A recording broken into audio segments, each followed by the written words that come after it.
Thanks, Tim. And good morning, good afternoon, and good evening, everyone. Thanks for joining our webinar today. We're very pleased to have you with us. Today, our topic, as Kim said, is using R and Apache Hadoop for data mining and statistical and predictive analytics. And I'm very pleased to have a couple of excellent speakers with me today from Revolution Analytics. But let me start with an introduction of myself. So I'm John Kreisa, the VP of Strategic and Alliance Marketing here at Hortonworks.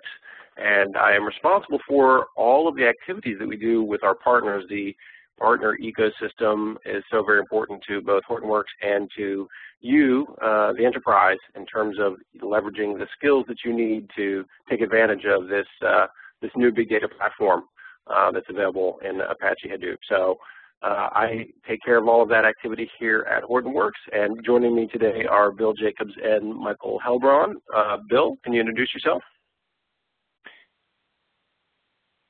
Sure. Good morning. I wanted to make sure my mute button was off. I'm Bill Jacobs. I'm Director of Product Management, Product Marketing, and Big Data Products at Revolution Analytics. I've been here for about a year, but before that in 3 other companies on the platform side of the big data business, and looking forward to telling you all about progress we're making in bringing together kind of disparate worlds, the world of Hadoop and the world of R-based predictive analytics. Thanks, John. Great. Thanks, Bill. And Michael. Sure. Hi, everyone. Michael Helbron, pre-sales for Revolution. Well, Bill kind of has the platform side down. I come over from the analytics space, though. Engineering background, a little bit more experience with operations research, and then the last 5-6 years have been more on the predictive and data mining spaces. Fantastic. Thank you, Bill. Thank you, Michael. Look forward to hearing from you in a little bit. So now let me go ahead and start things off in earnest here with our information in our webinar. But I'd like to begin with a bit of a poll. We have quite a few people signed into our webinar today. So what we'd like to do is just get a little info from you. It'll help myself and Bill and Michael with context as we go through our presentation. So Kim, if you could push the poll live, I would ask everybody who's attending to choose the answer that makes most sense for you. And the question we're asking today is, where are you in your Hadoop journey? So the first option, the first answer is researching your options, meaning you're just sort of figuring out, you've heard about Hadoop and you've got some analytics running, or you're looking to analyze some data and you're really trying to figure out where do you want to go with it, what are the options, and Hadoop is one of those options. Second is currently evaluating some software. So you've downloaded Hortonworks data platform or something from Apache Hadoop or another distribution, and you're currently evaluating that. You're just at the really kind of beginning phases, maybe standing up a small cluster. Deep in trial, now you've been working with it for quite a while, and you've got some business cases identified, types of data you want to analyze, and perhaps you're already analyzing it with Revolution in R, or you are thinking about that. And then finally, your fourth option, what is Hadoop? You're really just sort of at the beginning of this whole thing. You caught a tweet or something about Hadoop. You've been asked to research, and you're really at the very beginning of this overall process. So pick the one of those 4 that make the most sense for you. And then what we'll do is we will publish those results back out. Everybody will see it here in just a second, and then we'll discuss that briefly, and then we'll move through. So let me give you just about another 10 seconds. Pick the option that makes most sense to you. Researching, currently evaluating, deep in trial, or what the heck is this funny thing called Hadoop?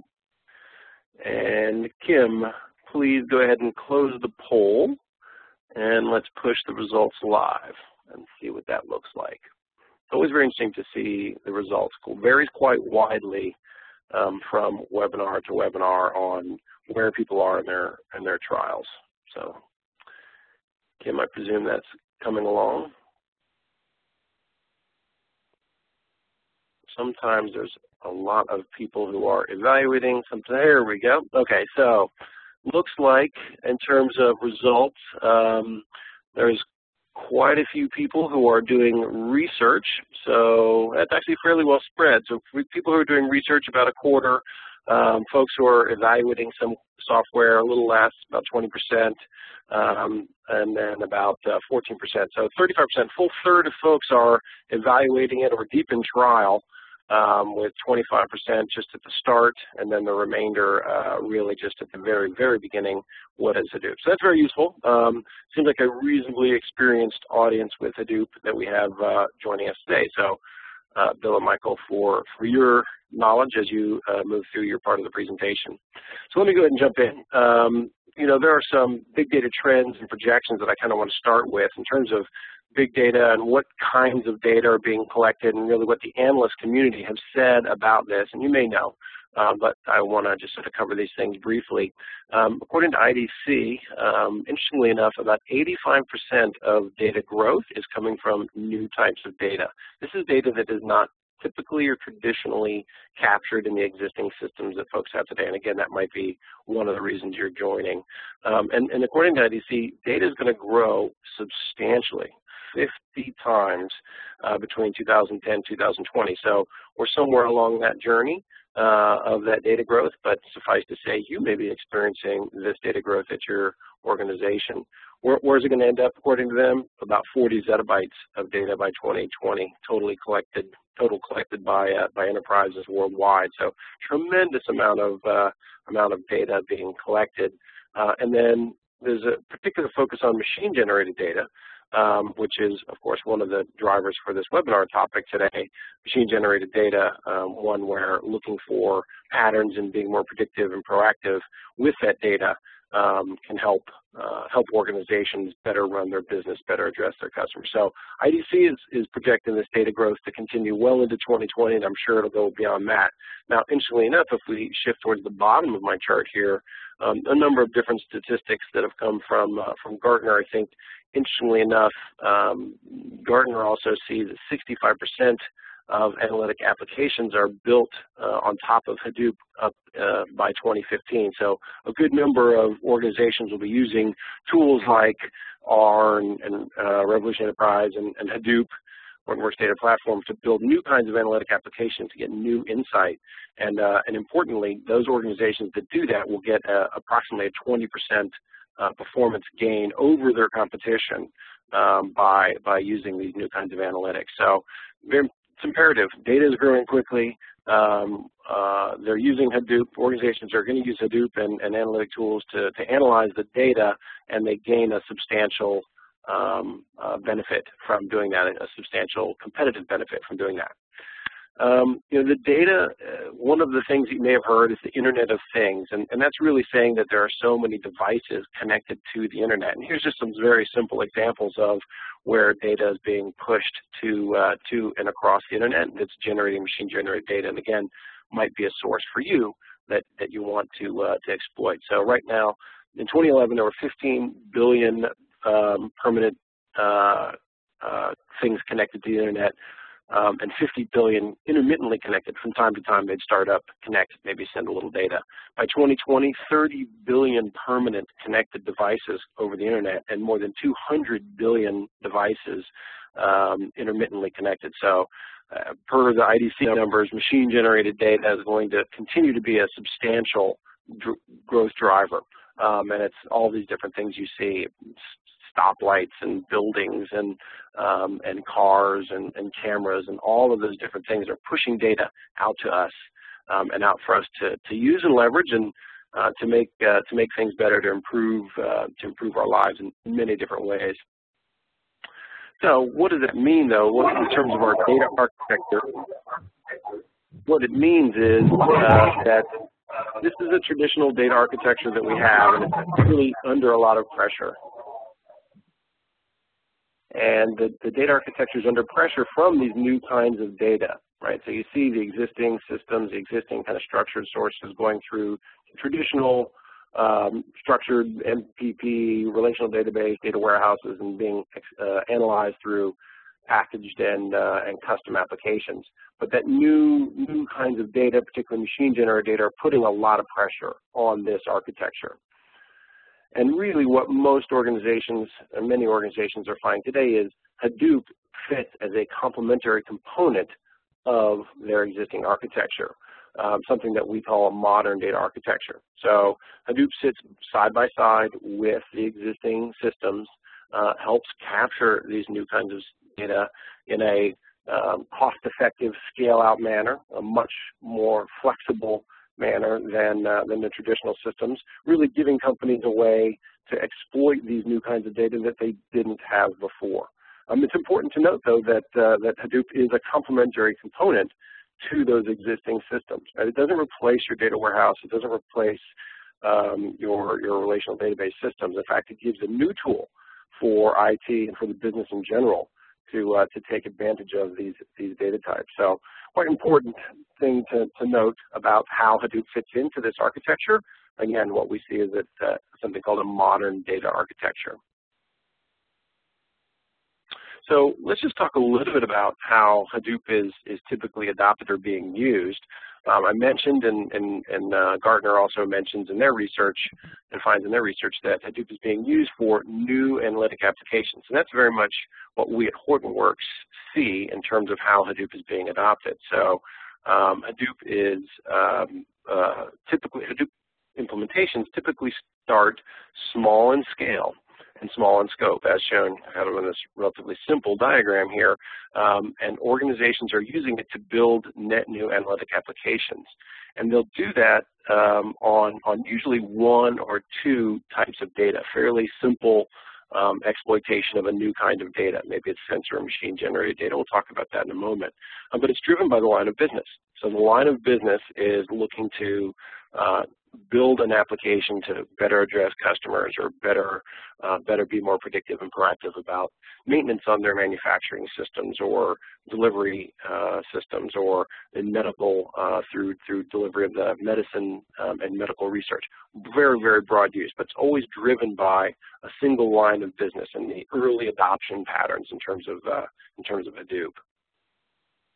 So we talked about the new types of data, and many of these organizations start with really a single kind of new type of data. And I want to just cover what we see here as those typical types of data, and it really falls into any one of these 6 categories. And let me say also that it's new types of data. These aren't necessarily new types of data to all organizations. They're newly exploitable with technologies like R and Hadoop, meaning now there are low-cost open source driven technologies that enable organizations to take advantage of data that was typically exhaust, right? It was dropped on the ground, low value, or unknown value, and so, hey, why capture something where I'm not sure what the value is? So these are these kinds of data that falls into these categories. We see this over and over again in terms of the Hortonworks customers who are deploying Hadoop into production. So sentiment data, understanding how customers or prospects are feeling about a product or service that's expressed in blogs and rating systems and Twitter and other sentiment-capable systems. Clickstream data, how are you interacting with your customers and prospects on the website? What paths do they see? What pages do they visit? How often do they visit them? What ads did they see when they went there? Which things did they click on? So understanding what the experience is and optimizing that experience for visitors. Sensors, all of the electronic machine-generated data we've already discussed. Geographic data, where is the service being delivered or where is it being searched for. Server logs, so on manufacturing systems, collecting all of the data that's coming off of the machines and manufacturing systems in order to better optimize those systems. And then finally unstructured, which really represents a pretty big catch-all bucket, if you will, of video and textual data, documents, and the like. So those 6 categories, sentiment, clickstream, sensors, geographic, server logs, and unstructured, represent the core drivers we're seeing for using Hadoop and, again, technologies like R and Revolution to drive new insights in those organizations. So those are the types of data that are being exploited and are drivers of the adoption of Hadoop. Now, what they're doing is they're building net new analytic applications, as we said, and we see the adoption very broadly across industries. So we see 7 different examples listed here, and there's examples of specific customer usage. In fact, these are business applications across these different industries that are from our implementations with our customers. So taken not from guesstimates, but from real existing customer situations, whether it's financial services, doing new account risk screens, meaning collecting data on new accounts and new account holders, building a better profile of risk profiles using a very broad set of data that I can bring across all of the different ways I collect data from the financial services organizations, collect the data on their customers, so their checking accounts and their credit cards and mortgage and other ways that they might collect that data, and do a better job of building those risk screens, and then therefore being able to apply those and do a better job of addressing new accounts. So just one example, of course, retail, telecom, manufacturing, many different examples, and most organizations will start with one of these use cases, but they'll eventually build out to exploit multiple of these use cases within their organization. That's as they mature with their usage of Hadoop. So just quickly, we have a couple of examples specifically to talk about. One is Merck. It's a pharmaceutical company. It's one of the largest pharmaceutical manufacturers in the world, more than 75,000 employees. Now, the specific issue for Merck was related to the production systems that they had, the manufacturing systems for their drugs, and they had a very, very time-consuming process. It was, in fact, spreadsheet-based for analyzing the data coming across multiple production runs of the various drugs that they produced. So there was issues around collecting the data, the searchability, the ability to access that data over time, their ability to keep the data online, and then to be able to use it to do and analyze for abnormalities, looking over like a period of months and then in fact years to understand how they can improve their overall manufacturing process. So for them, they built the data science platform based on top of Hadoop, collected all of the data off of their manufacturing systems. They can do run over run comparisons across large periods of history, years in analysis, and then use that data to understand where they can catch problems before they occur. And of course, a problem during production and a messed up production run can cost millions of dollars. They can save a substantial amount of money in their manufacturing by getting more productive and proactive about managing these processes. And then also another example is in telecommunications. Rogers Media is a subsidiary of Rogers Communications. It's a Canadian firm that is using this to analyze large amounts of data to improve real-time customer insights. In fact, that's what they want to do with it.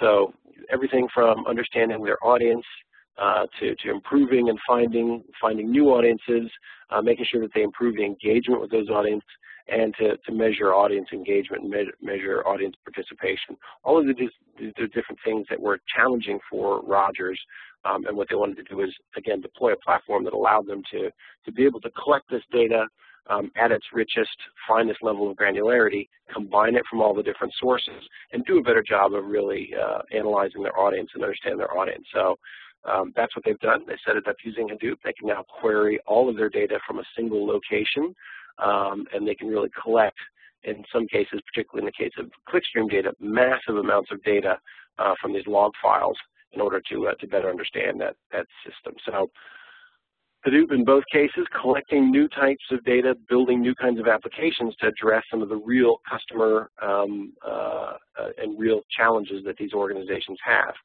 So what that means is, and what this looks like as these deployments mature, is they start to look like a data lake, right? They move from a single line of business driven data analytic application into multiple applications accessing a single pool of data from multiple sources, and that ends up being something called a data lake. Again, a term that has come from the organizations we've been working with. And a data lake, just to give a quick definition, is an architectural shift in the data center that uses Hadoop to deliver deep insight across a large, broad, and diverse set of data at efficient scale. So again, leveraging the power of Hadoop and flexibility of Hadoop to collect that data and have multiple applications driven in part by the recent innovations in Hadoop, one of those being yarn. It's a key innovation that allows for multiple applications to process data and a bunch of different workloads on the single centralized data pool. So very, very important there. And ultimately, if we talk about Hadoop and how it fits in as part of that modern data architecture, there are a wide range of additional components that need to plug into that modern data architecture and run inside of Hadoop, run on top of those existing sources. And of course, Revolution Analytics provides one of those key capabilities on top of R, and R plugs into, our Revolution Enterprise plugs directly into this modern data architecture. And you can see that here in terms of this diagram, and talk about a couple of the different integration points. So with that, what I want to do is turn it over to Bill and then Michael to take you through the Revolution component of the presentation. Bill, over to you. All right. Well, thanks, John. I appreciate that. Yes, it's true. There is a huge and exploding opportunity before us to bring both the skills and talent of analytics professionals everywhere and the IT professionals who are attempting to support them with Hadoop together. And that's what we want to talk about going forward. But first, I want to cover a little bit of what's happening in behind the scenes, essentially on the other side of the fence from IT. This is a survey result that was published last summer or thereabouts by an organization called Rexer Analytics.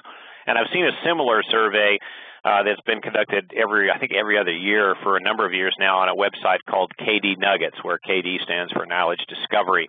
And they reveal about the same thing, and that is this preeminence of a language called R for data analysis, predictive analytics, and to some degree for data visualization.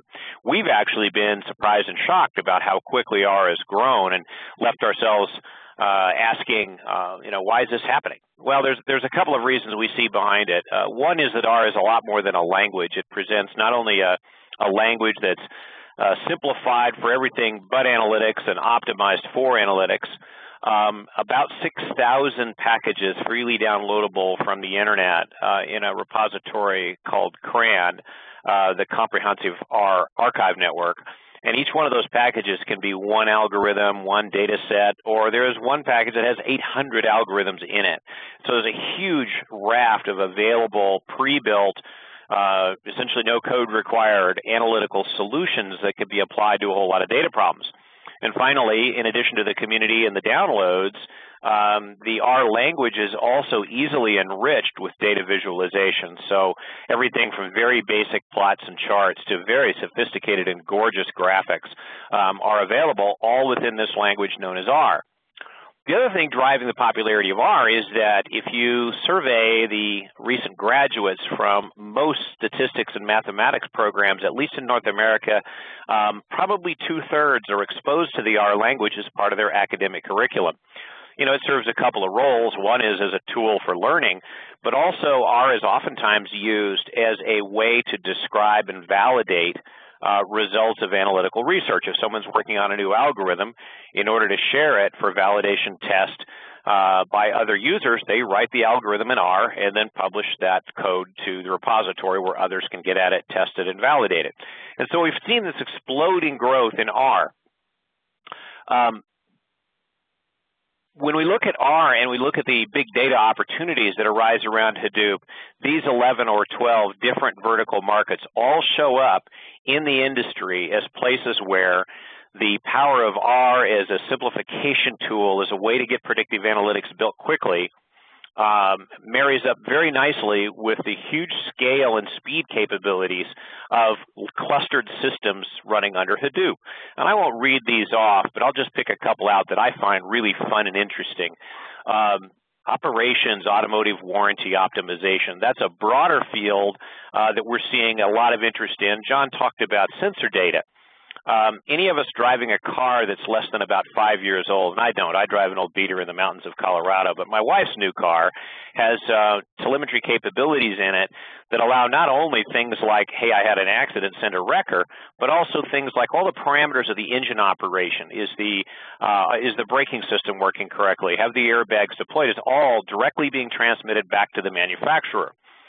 The implications of that are huge. I had a case, unfortunately, on the negative side explained to me by an automaker from Korea When they had 3 telematics-capable cars in their product line, they were not watching the data that was coming back. And as a result of not watching that data, a warranty problem crept up on them and cost them severely in their warranty reputation because there was a part that failed in many of their cars, and because they had not anticipated the failure rate, there were not sufficient parts in the supply chain, and the net result was, for not looking at the big data that they actually had access to, a lot of the customers' cars sat at the dealer for as long as 2 weeks waiting for that part to come in, all perfectly preventable.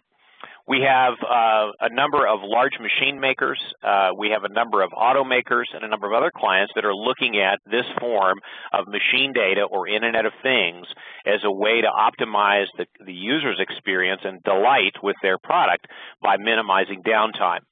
I won't go through a whole lot of the rest of these. I'll talk about a couple of them in particular when we talk about actual customers. But first, let me talk a little bit about Revolution Analytics. Revolution Analytics is about a 7-year-old or 8-year-old company, about 100 people, based largely in Seattle, Mountain View, and Dallas. And our goal in the world is to bring our analytics to a point where it can be deployed in commercial organizations with some reliability and stability. In other words, we essentially augment open source R and extend its capabilities, much like Hortonworks takes the basic Apache Hadoop, extends, augments, supports, and provides services on Hadoop. I like to think of us as the 4S company. 4S is for an R, I guess, is the exchange rate, but we provide speed, we provide greater scale, we provide simplicity, and we provide additional stability for users of R in a lot of contexts, and of course our fastest growing context is that around Hadoop. Some of the users, I'm going to talk about 2 of these. I'll let you read the rest of them. Unfortunately, these days, many companies do not like their name being bandied about in public, and so you see these names in quote, like a Tier 1 commercial bank. You would know this when their commercials are all over the television. But a couple that do allow us to use their name I'll talk about. Integrichain, for example, is a company that provides retail supply chain analytics between pharmaceutical manufacturers, their distribution centers, and the stores that actually vend the goods. They are building up a plant in Hadoop where they can analyze about 2 years of data at any given time. The results of that is they pull in about 20,000 stores' daily retail data and the shipments to and from those stores at about 250 distribution centers. And they monitor right now 30 different SKUs or stock keeping units in the stores. When you look at the volume of data that creates and you look at the modeling they're doing, the interesting thing about Integrichain is that simply only haven't implemented linear regression as their first project. They're running about 2.1 million models each night. That's a lot of models. It's one of the reasons they are so interested in Hadoop as a place to run their R analytics. And that was a reasonably common case, supply chain optimization. You can also see these types of applications in various retail stores. You can see it in various manufacturing contexts. But let's take a different one. Let's talk about Monsanto for a moment. Monsanto is in production on Hadoop with R, and what they're doing is generally termed precision agriculture. As a farm boy from the Midwest, I can assure you that the hybrid variety of corn that grows well in one kind of soil and one kind of conditions is not the best corn hybrid to plant in another context. The problem is the context changes every few meters in a farmer's field, and historically the farmers have planted one type of corn in the entire field, or maybe recently they planted down close to the water source one variety of corn, and up on the hill they planted another. But it turns out that there is a huge gain that can be made in the productivity of American agriculture if we map all of the various conditions that affect the choice of seed and then build planting machines from name brand vendors that you know of that can carry multiple hybrids of corn from Monsanto, apply analytics at the time of planting that addresses things like soil conditions, soil acidity, soil moisture, sunshine, rain, etc., to patches of ground as small as a few square meters, and in an automated fashion plant the optimum variety of corn, changing the variety every few feet the tractor travels. Now, if you can imagine the data that's involved in that, you have an immediate appreciation of why Monsanto, while not being technically a company we'd think of as a big tech consumer, leaping on Hadoop very early in the development of this program. And it's going to be very successful for Monsanto. Without going too far into this, I'll at any point I'd be happy to share any of the rest of these with someone if they want to engage our company. But for now, let me skip forward to what we're about to do. In the overall sense, the goal is simple. We have a community out there probably getting up around 3 million R users that know R and can program in R. They understand what they want to do. And we have this burgeoning challenge of big data and extracting from that data useful insights and guidance and decision-making for businesses. So what we really want to help people do is leverage the power of Hortonworks Hadoop in order to execute predictive models to explore the data, to modify the data, to train up and estimate the predictive models, whether linear models or logistic models or decision trees, and then apply those to very, very large data sets to help guide the business. With that as the uber goal, we want to set forth to make sure we do a few things. These things are done within a product that we call Revolution R Enterprise, and this is essentially our extended version of open source R. It is open source R. It is all open source R all the time. It will run everything that you can do in open source R. However, it can also enable our users to scale analytical algorithm execution and creation of large logistic models and that sort of thing into the compute and data scale of a Hadoop cluster and do so very, very easily. As we look at what that product does and how it's built, we realize that R comes to us with some limitations in that it was originally designed for single workstations and single servers, and as such has limitations like it's an in-memory language. The typical R user on a workstation learns to sample down his data sets such that they fit in the available RAM of his machine. That's no longer an appropriate limitation when you're dealing with agriculture and the type of data sets that Monsanto models on to choose seed corn. The mixing of large numbers of user populations creates another place where R is a little bit limiting in that it is essentially single server and single threaded. If we have a huge mass of data and we have 100 or 200 or 300 analytic users, how do we share them on a single set of data without copying that data around? Well, these are the types of things that Revolution R Enterprise brings to a whole bunch of platforms and most recently to Hadoop. The problem we grapple with when we go to Hadoop for any kinds of analytic, think about this.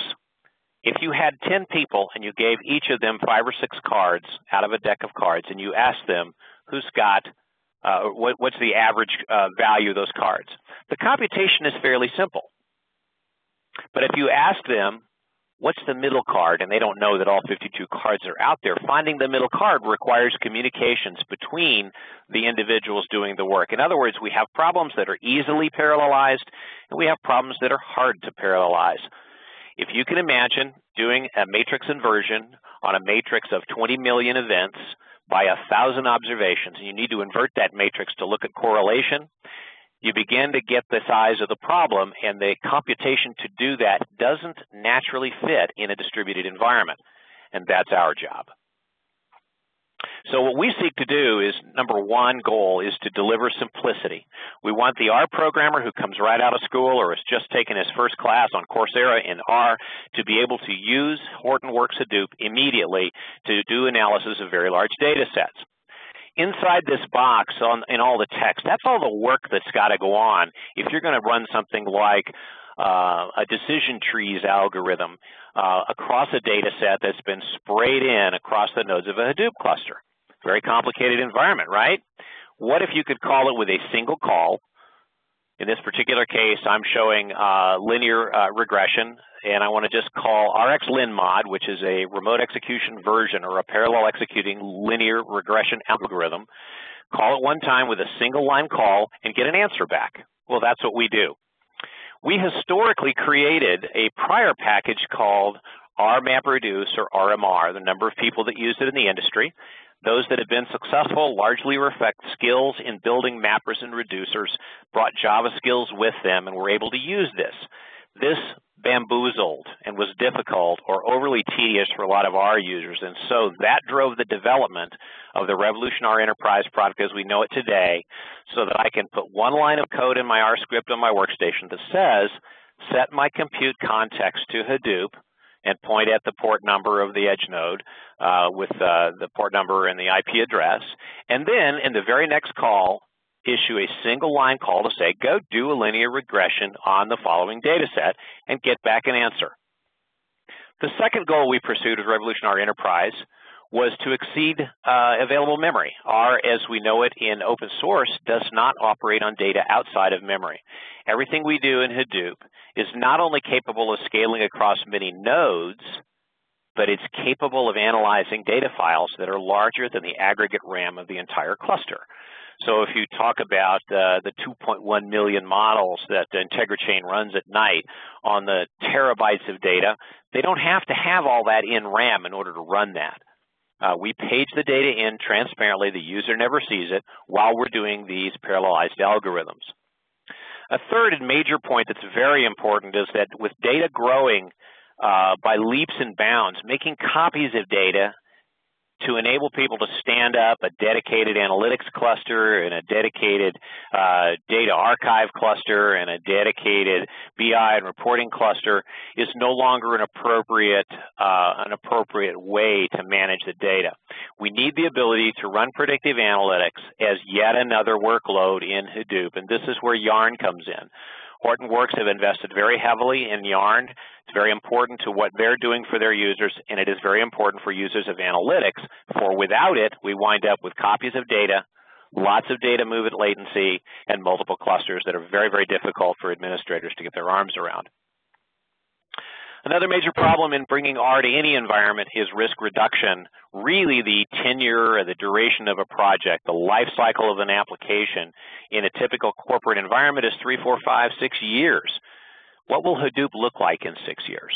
Will you be able to run the same R applications you build today on subsequent revision of Hadoop or whatever comes down the pike to augment or replace it? If we make the back end transparent, with the one call does it all philosophy I showed earlier, then we can move our subsystems from Hadoop 1.0 to Hadoop 2.0 as we've just done, and over to whatever Hadoop 3.0 is in the future, and minimize greatly the risk to your project of having to recode or redevelop what you're doing as you track Hadoop. A fourth area, or a fifth area, I think I got my numbering off here a little bit, is to extend the reach of analytics. The real users of analytics are not the data analysts anymore. It's the people on the front line that are dealing with your customers day in and day out. They're taking that telephone call from the credit card subscriber, that are looking at the telco usage by a subscriber to a mobile network, and they want to know whether or not that user is likely to churn. These are the kinds of things predictive analytics can do, but we have to get the results of the analytics out to the users, and we create a platform called Deploy R, which essentially allows a Hadoop cluster running our analytics to be exposed through web services interfaces to a huge variety of applications and tools and websites and all kinds of users in addition to the data science team.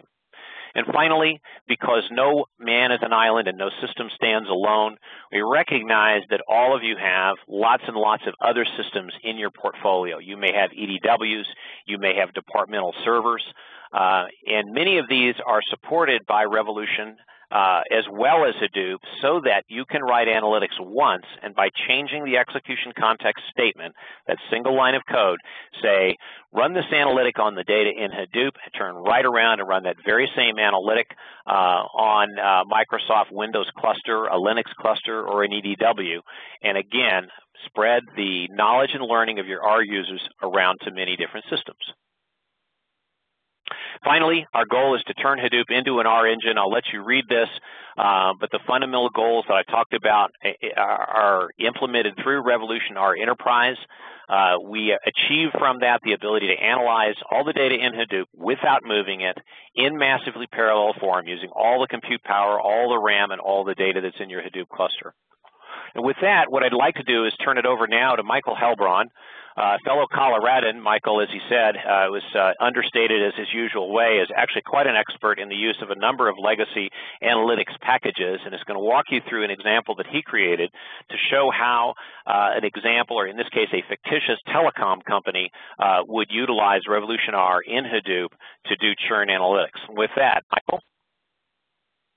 Thanks, Bill. So the idea behind the demo is that, like Bill was saying, we don't want to just build out a predictive model. We want to be able to do something with it. And as we start to create these analytic applications, there are multiple personas that get involved in the process because there's multiple stages within an analytic lifecycle. So what we're going to look today at is how we would be able to place relevant content for a particular consumer onto a web application. So we're going to see a real-time scoring front end where an end user might be able to do self-service. They're going to have a smarter experience because they have analytics baked into the website. Then we're going to peel back the layers a little bit, and we'll see how we can actually build out that model against data that resides within Hortonworks. And ultimately, because we have to do more than just look at building out a predictive model, we have to figure out how we can start to see relationships across models. And we'll look at how we can consume that model within a BI sort of application. So as part of this, we're going to make use of Revolution R Enterprise. Bill talked through some of the details of the platform. One of the key things for me is that regardless of where the data is located within Hadoop and regardless of the size of the data, we can actually build out analytic applications against that. So to start out, I wanted to jump over to our web application. And let me pop that up here. We've got our little login page for BDBA Cellular. Because this is built upon our deploy R component and there's going to be web services calls going on under the covers, I'm also going to pop up our event stream. And what this allows us to do is look at all of the web services calls that are going on, in this case, across my HTTP session. So when I go and log into the website as Joe user here, when I sign in, I'll see my current products. I'll see an offer to upgrade some equipment. I can see my current account balance. Oh, Michael, share your desktop. Very good. That would probably be helpful. Sorry about that. Perfect. Thank you. Okay. So I've logged into my website. I'm seeing the current products. I'm seeing offers to upgrade equipment. I'm also seeing a couple of offers that have been placed to me. And if I look at the event stream under the covers, I can see some of the web services calls that went through. So one is just a lookup to see what my current balance owed is, but the others are based upon predictive models that would underpin this application. So I've got a predictive churn model, and in this case, I would be an unhappy customer that would be likely to churn. But I'm also a good customer because I have a high lifetime value. I can see what my cluster membership is. So given that they would want to keep me as a customer with my high lifetime value, but I'm likely to churn, we're going to be presenting things that would help to retain that customer. So maybe I've had service issues in the past. Well, here's a little ad telling me that there's a new cell tower near me. Maybe that'll alleviate some of the drop call issues. And because we're worried about me leaving, well, here's an offer to renew my contract. These offers are going to be specific to me. If I was part of a different cluster, if I had a low lifetime value, if I was a happy customer, then we could have different sorts of scenarios where it might be upsell, cross-sell offers in lieu of a retention type offer. Now, this model is going to be built out on a Hadoop data platform. And if I pop over to a shell, we can see that I'm running against Hadoop, in this case version 1.2. So we'll go against all of HTTP 1.x. We're also supporting 2.0 and 2.1 as well. And I've got my data that's also stored in Hadoop. So if I take a look at my directory here, I've got a bunch of stuff in the directory. And if I scroll up to the top, we can see that I've got a churn data set out here. Because Revolution installs across the Hadoop cluster, I'm able to launch an R session just interactively from the shell, and then I'd be able to do anything that I would from a regular R console. So I could treat it like a calculator, or I could immediately start interrogating my data. Now, this data is stored in HDFS. I can make use of it exactly where it exists. So I could do things like get variable information about the data set. And I'll just pass in the path to my churn data set. And I've got a bunch of different variables that are out here. So this is a supervised model where we've got a target variable with whether or not people have churned in the past. And based upon this training data set, I've got all sorts of explanatory variables or potentially explanatory variables. So if I've got an offer on my account and I'm getting a discounted rate, if I bought a smartphone and I'm not really using the apps, or I'm getting poor battery life, when did I last have an interaction with the customer? So all of these things would be potentially explanatory, and I could build the model right here from the shell. To make things a little bit easier, we also offer an IDE. You can also use whatever third-party IDE you'd like. But from the Windows environment, we end up with the common four-window sort of view. So I could type things in interactively here and get a response back. I could create a variable if I want, maybe a vector from 1 to 10. And once I go and save that variable X, I have a nice little object browser where I can get information about that variable. I've got a solution explorer where I can organize and save all of my scripts. And when I open up one of those scripts, everything's nicely color-coded. So what I'm going to do now is look at how we would build out that predictive churn model. I've got a couple of breakpoints set, so when I go and start running through things, the first thing that I would need to do is tell it that I want to run within Hadoop. So right now, my compute context is set to run local, meaning that everything that I'd execute now would run against my laptop. But I actually want to make use of the data where it sits within that Hadoop environment. In order to do that, I would set up my compute context and point it over to Hortonworks. What I would need to do is pass in my username, the IP address, so it knows how to connect to the cluster, and some credentials, as well as just a shared directory over there. And once I've done that, my compute context is now changed over to Hadoop MapReduce. What this means is that all of the Revolution code that I execute is now going to run against data located in that cluster. I'm not going to have to first bring that data back to my laptop to a much smaller compute environment with way less memory, way less processors, and try and execute it locally. So what I'm going to do is I'm going to tell it where the data exists. So I'm going to reference that churn data file, which we looked at before, which is out in HDFS. And then it's just a matter of telling it what I want to actually predict. So with the training data set that I have here, we're going to try and predict churn as a function of all of those other potentially explanatory variables. And then it's a matter of just calling the particular algorithm. So in this case, we're going to use a logistic regression. Churn is going to be a binary target variable, meaning that it's going to either be yes, the customer churned, or no, they did not. And a logistic regression is a great way of doing this. We're also going to ask it to go through a couple of iterations because this is an algorithm that would normally need to converge. So after I've kicked off this algorithm, what's going to happen is we'll see that my R engine's busy. It's going to say, well, I need to execute a logistic regression. I need to do it in Hadoop. So let me bundle up the MapReduce job and insert that into the job tracker. And then the job tracker is going to execute this like any other flow on the cluster.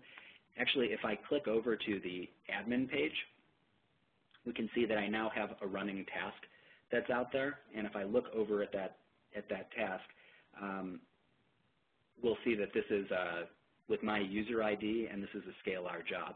So what's really nice about this particular solution is that I, as our programmer, data scientist, modeler, whatever you want to call the role, I would just call the function as I would normally call it on my desktop. I don't have to do any of the MapReduce programming. I just need to tell it where the data exists within the cluster and which of the algorithms I would like to use to model for my particular data.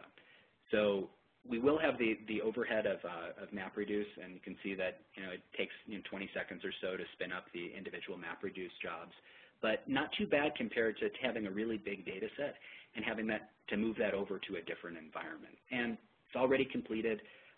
We can see some of the regression coefficients for my logistic regression equation. There's lots of different algorithm options that we could use. So a logistic regression is just one. Decision tree or decision forest would be another appropriate algorithm. In the interest of time, rather than running through another one, maybe I'll just skip to the results for the decision tree. But the results are going to be specific to the particular algorithm. So whereas a logistic regression is just going to output an equation, the decision tree is going to output just that. And we have a nice little tree viewer to be able to take a look at the tree. One of the things that I kind of like about that is if I click on any of the terminal nodes, now I can see all of the criteria. In a way, these are just rules as to why or why not I might be a particular churn candidate.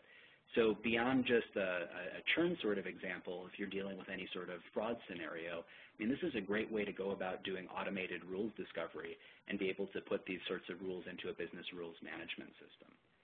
So lots of different ways to go through and do the analytics. Once I've got a model that I'm happy with, now I'm able to save that off and pass this along to some sort of BI system. So if I save this model off as a .r data file, one of our partners, Tableau, they just added R support for their latest release, starting with 8.1. And the way that this works is we can now set up a connection over to R, and it's successfully connected over to R for us. And what we end up with is a scenario where we can see a bunch of common dimensions and measures that we looked at before. So app usage, battery life, last interaction. But we can also put in calculated fields now. And what this means is I can reference that same saved R data file and start to pass in parameters from something like Tableau where I'm able to score things in real time. That means that once I, as the R programmer, once I'm done with a particular script, I'm able to pass this along to a different persona, to a business analyst, where they might start to look across lots of different predictive models. Well, you know, how does the relationship between churn and cluster membership start to work? Or if I start factoring in lifetime value, or if I start factoring in balance owed, or any of the criteria we looked at with the web services calls, now we can start to make things actionable. Rather than just having a score saying that Michael is likely to churn with a 62% propensity, we can actually start putting in actionable decisions into the website, whether those are retention offers, whether those are cross-sell or upsell offers. Let me click back over to the slides here. So this was kind of a quick walkthrough, but we did cover all of the different stages of model development, everything from building and deploying the R model, being able to consume that by a business analyst, and ultimately having a nice analytical front end where it's just part of the business process and it's something that an end user is able to interact with. So from here, I'm going to pass things over to John to take us through the next steps. So for your presentations, definitely appreciate it. Very interesting to see R running inside of Hadoop. I think that's a fantastic kind of innovation and use of the most recent innovations for Hadoop, and really showing how things can be sped up and really parallelized across the cluster. So thanks very much for that. Just in terms of next steps, briefly, we'll have just a moment for a few questions, but check out more on how Revolution Analytics and Hortonworks work together on the page you see there at partner/Revolution Analytics on the Hortonworks.com page. Certainly a great way to try all of this out is to download the Hortonworks Sandbox, where you can learn about Hadoop, you can build your own analytic application, and you can try Hadoop 2.0. So with that, what I'd like to do is get a couple questions in very quickly, and I'd like to bring Kim back into the conversation to ask a couple of questions that she's culled from the questions that have come in. Do feel free to continue to get your questions in. We'll answer as many as we have a chance for. Kim? Great, thanks, John. A couple of questions that came in. I guess this is for both you and Bill. How do we get started? We talked about, the application and the data lake and how R connects to Hadoop. But for people, how do they get started with Hadoop and how they get started with R in Hadoop? So, John, why don't you take the first step and turn it over to Bill? Sure, and very quickly, I'd say the best way to get started is is really with that sandbox. I mean, we see at Hortonworks so many people downloading and trying and learning about Hadoop if you're just starting on that journey. If you want to be a little bit more aggressive or feel a bit more confident with where you are, then you can certainly download the full product, the Hortonworks data platform. But the sandbox is a great place to start. Bill? Sure. Thanks, John. Thanks, John. Getting the mute button off here. Yeah, so once you're started with the Hortonworks sandbox and believe you understand how you're going to go ahead and apply Hortonworks to your big data problems, the next question is, how do you get started with Revolution Analytics? Certainly reaching out to any of us at any time is a great initial start. What we usually recommend, and this is not a hard and fast rule, but what seems to work best, we offer a package we call a quick start. It's what I call standard custom, meaning that it typically is a week-long engagement that allows you to specify kind of what kind of help you're going to need, what types of problems you're going to try and solve, and then we put both product and platform experts and analytics experts together with you for a short period of time to get you jump-started into using R and R analytics on Hadoop. And this seems to lead to much shorter initial projects for our clients. So if you are inclined, feel free to reach out to us and we'll try and line you up with a quick start or some kind of other services to get you going quickly. John? Thanks. Thanks, Bill. One other question that came in, John, is Bill talked a little bit about how R can run with Windows. Can Hadoop run on a Windows platform? Yes, absolutely. Hortonworks Data Platform is the only certified native distribution that runs on Windows. We work very closely with Microsoft to port Hadoop, which has traditionally been Linux, onto Windows. And so Hortonworks Data Platform for Windows is out there, version 2.1, and ready for production. Great, thank you. I think this came in for you, Bill and Mike. Do you run R in MapReduce or something else?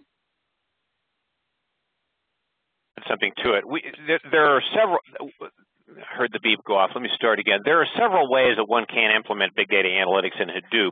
We specifically chose to implement inside of Hadoop, inside of MapReduce, so that we could be a well-behaved first-class citizen under Yarn.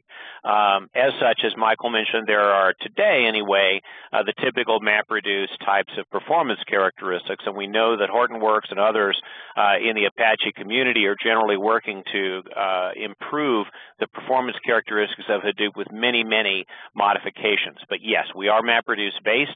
We live as a normal MapReduce citizen. We did not get in this position of stealing resources away by talking directly to Linux beneath Hadoop. We think that's important to maintaining a multifunctional Hadoop cluster where you can have just one copy of the data and share workloads from multiple people. Great, thank you. I think we have time for one more question, even though we have tons of them coming in, and we'll try to follow up with them as soon as we can after this webinar. But let's kind of bring Michael into this discussion. Michael, a question came in from Chris. If I have a 10-node cluster, does Revolution need to be installed on all 10 nodes, or can it be installed in a subset of nodes? So Revolution is going to run where the data exists, and that's one of the points of being in Hadoop. We don't want to have to move the data around. So there's one installer, and the installer would install across the cluster. If people want to work across a subset, there's also the ability to pull data into an edge node where you'd have a node that can talk to the rest of the cluster but it's not participating as a data node. And in those particular cases, that can also work out really well because typically there's a little bit fatter of a connection between the edge node and the rest of the cluster than pulling it out to a separate sort of laptop or different server environment. Great, thank you, Michael. So on that note, we're going to end this webinar. Again, you guys, we're going to follow up with you guys personally on each of your questions, and the recording along with the slide will be available on our website at the end of this week. A couple questions that came in on if we have a tutorial for Revolution with the sandbox, and we do. So once you download the sandbox, we do have a tutorial on our website that kind of provide you step-by-step instruction how you connect R with our sandbox to try it out. And if you have any other questions, feel free to reach out to us, and we will try to provide you the correct answer to you. So with that, I would like to thank Bill, Mike, and John for their time, and you guys for hanging out with us this morning. Thanks, everybody.